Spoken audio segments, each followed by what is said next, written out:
La Bible en un an. Lévitique chapitre 6 à Lévitique chapitre 7, verset 27. Psaume 37, 1 à 11. Proverbe 10, 3 à 4.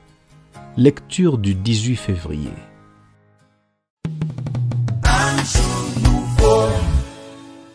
Marc chapitre 3, versets 7 à 30. Jésus se retira vers la mer avec ses disciples.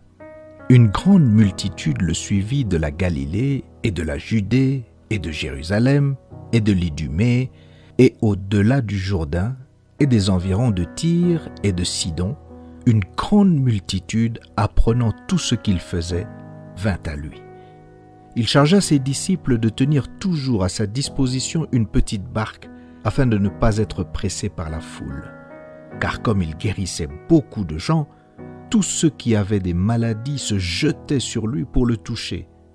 Les esprits impurs, quand ils le voyaient, se prosternaient devant lui et s'écriaient « Tu es le Fils de Dieu !»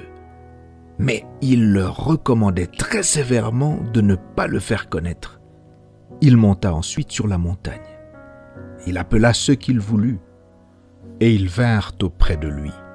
Il en établit 12 pour les avoir avec lui et pour les envoyer prêcher avec le pouvoir de chasser les démons.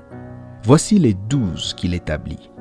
Simon, qu'il nomma Pierre, Jacques, fils de Zébédée, et Jean, frère de Jacques, auquel il donna le nom de Boanerges, qui signifie « fils du tonnerre », André, Philippe, Barthélemy, Matthieu, Thomas, Jacques, fils d'Alphée, Thaddée, Simon le Cananite et Judas Iscariote, celui qui livra Jésus.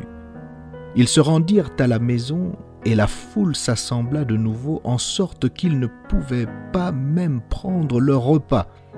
Les parents de Jésus, ayant appris ce qui se passait, vinrent pour se saisir de lui, car ils disaient « Il est hors de sens !» Et les scribes qui étaient descendus de Jérusalem dirent « Il est possédé de Belzébul, c'est par le prince des démons qu'il chasse les démons. » Jésus les appela et leur dit sous forme de parabole « Comment Satan peut-il chasser Satan?